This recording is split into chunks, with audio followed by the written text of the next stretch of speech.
राजस्थान को लेकर के सबसे बड़ी चर्चा जो है वो अभी मुकाबला में प्राची पे अभी डिबेट कर रही थी, वहां भी सवाल बार बार सामने से पूछा जा रहा था, आपका मुख्यमंत्री कौन होगा, बीजेपी से मुख्यमंत्री कौन बनेगा। अब तो मध्य प्रदेश में भी ये सवाल उठने लगा। एमपी की बात हम करेंगे थोड़ी देर में, लेकिन पहले राजस्थान।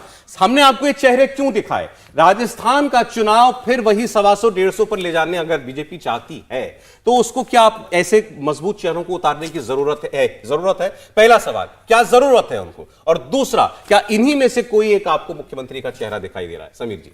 देखिए, जहाँ तक चुनाव लड़वाने की बात है, राजस्थान विधानसभा चुनाव में इन सांसदों को या केंद्रीय मंत्रियों को, तो मुझे लग रहा है जो मध्य प्रदेश में जिस हिसाब से भारतीय जनता पार्टी ने एक्सपेरिमेंट किया और बेसिकली उनकी स्ट्रेटजी रही है कि बड़े नेता को उतारो जिससे कार्यकर्ता के अंदर उत्साह बने और आसपास की सीटें जीतने की जिम्मेदारी उनको दी जाए। तो मुझे ऐसा लगता है वसुंधरा को जब पार्टी बहुत बड़ा रोल नहीं दे रही है राजस्थान की राजनीति में, तो पार्टी को ऐसी स्थिति में मजबूरी भी हो सकती है कि दूसरे बड़े नेताओं को प्रदेश के अंदर भेजा जाए, जिससे वसुंधरा के कारण जो वैक्यूम उत्पन्न लग रहा होगा चुनाव प्रचार के अंदर और चेहरे के रूप में, उसे भरने की कोशिश पार्टी 3 से 4 बड़े नेताओं को उतार के कर सकती है कि जिससे यह न लगे कि वसुंधरा नहीं है तो पार्टी में कोई दूसरा नेता नहीं है। वसुंधरा के मुकाबले दूसरे नेताओं को प्रदेश में स्थापित करने के लिए केंद्र के नेताओं को पार्टी राजस्थान में भेज सकती है। और गजेंद्र शेखावत हुए, अर्जुन राम मेघवाल हुए, ये केंद्र में मंत्री जरूर है लेकिन राजस्थान की राजनीति में भी लगातार बहुत सक्रिय। राजेंद्र राठौर एक बड़ा नाम है जो विपक्ष का नेता है। सीपी जोशी तो अभी प्रदेश अध्यक्ष बनाया गया। सतीश पूनिया पूर्व प्रदेश अध्यक्ष अभी विपक्ष में उपनेता है। तो ये राजस्थान की राजनीति में बड़े उभरे हुए नेता है जो काफी लंबे समय से काम कर रहे हैं।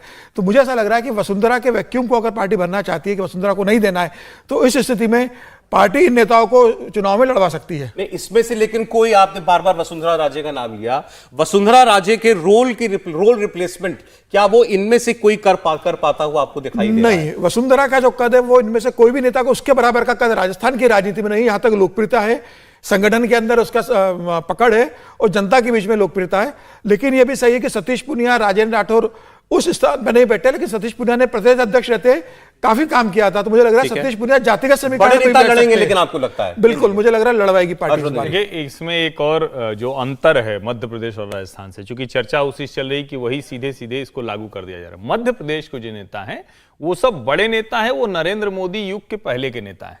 इसको बहुत बड़ा अंतर है ये।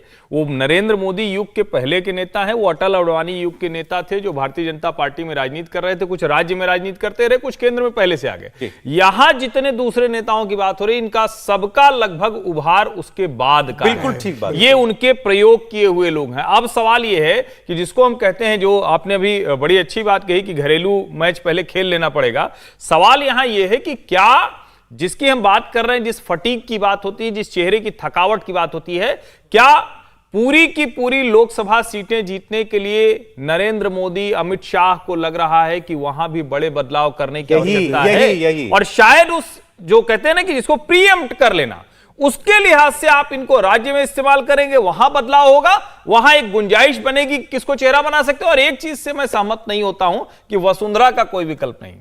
भारतीय जनता पार्टी कैडर आधारित पार्टी है। जितने नेता बड़े हुए उनको भ्रम बड़ा हो जाता है, लेकिन पार्टी ही बड़ी होती है, भ्रम बड़ा नहीं होता। देखिए, हर्षवर्धन जी ने जो बात कही वो भी एक बड़ा इंपॉर्टेंट मुद्दा है बीजेपी के लिए इस वक्त। राजस्थान की 25 की 25 सीट 14 में और 19 में भारतीय जनता पार्टी के पास, 100 में से 100 नंबर। मध्य प्रदेश में 29 में से 28 सीट भारतीय जनता पार्टी के पास हैं, दोनों चुनावों में, 14 और 19 में। इसीलिए भी आज जो हम चर्चा कर रहे हैं कि विधानसभा में ये बड़े नेता उतारे जा रहे हैं, यही तो सारे के सारे इनके सेनानी हैं, ध्वजवाहक होंगे 2024 के लिए भी। तो 14, 19 और 24 में उसको रिपीट करना, क्या उसकी तैयारी और उसका एक टेस्ट मैच जो है वो विधानसभा चुनावों में खेला जा रहा है इन बड़े नेताओं को उतार के, जिसमें आपको विधानसभा चुनाव में तो मदद मिलेगी, 24 के लिए भी आप अपने इन योद्धाओं को टेस्ट कर लेंगे। राजस्थान की बात चल रही है, गृह मंत्री पहुंचने वाले हैं वहां पर, आज महत्वपूर्ण बैठक है उनकी। मनीष भट्टाचार्य हमारे सहयोगी जयपुर से हमारे साथ जो है वो लाइव जुड़ चुके हैं। मनीष, हमने कई नामों की चर्चा की है, अभी गृह मंत्री की बैठक शुरू होगी, बताया गया मैराथन बैठक है।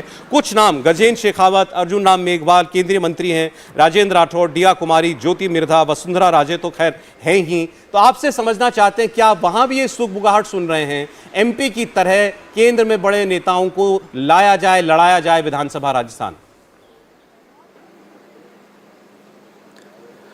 जी हाँ, बिल्कुल।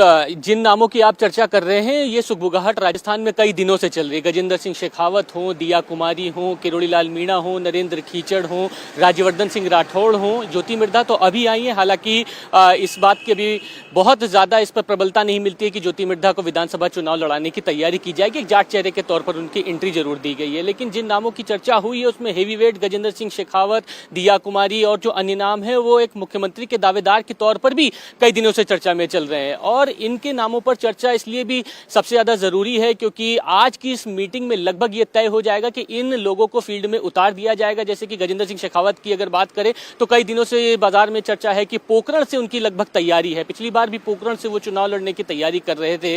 दिया कुमारी हैं, सवाई माधोपुर से चुनाव जीती थी विधानसभा सबसे पहला। उसके बाद जब लोकसभा चुनाव लड़ी तब सबसे ज्यादा 50,000 से ज्यादा यानी सेकंड लार्जेस्ट वोटिंग से वो चुनाव जीती थी। उनको हवा महल जो कि जयपुर की जो बीजेपी की परंपरागत सीट है वहां से लड़ाया जाएगा। एक बात और भी है कि जो हेवी वेट जो चुनावी मैदान में उतारे जा रहे हैं उनके लिए यह भी देखा जा रहा है कि क्या जिस वो सीट से वो चुनाव लड़ना चाह रहे हैं, या खास बात यह है कि सेफर सीट कौन सी है कि अगर हेवी वेट कोई एक नेता वहां पर उतारा जा रहा है जो कि लगभग 8 से 10 पूरी सीटों पर इंपैक्ट उस क्षेत्र पर डालेगा, तो उसके लिए वो सेफर सीट भी होनी चाहिए कि अगर मुख्यमंत्री के तौर पर चेहरा अगर उस नेता का प्रोजेक्ट किया जा रहा है तो उसका जीतना भी बहुत ज्यादा जरूरी है। इस बात पर जरूर चर्चा होनी है। दूसरी बात यह है कि इस बार संघ की जो कार्यशैली है और संघ की जो भूमिका है राजस्थान में वो बहुत बढ़ चढ़ कर रही है। यही वजह है कि वसुंधरा राजे की जो नाराजगी है वो आपको देखने को मिल रही है। कोऑर्डिनेशन पार्टी में सही नहीं बैठ पा रहा है। वसुंधरा राजे की नाराजगी को दूर करना बहुत ज्यादा जरूरी है और वसुंधरा राजे की जो पकड़ है राजस्थान में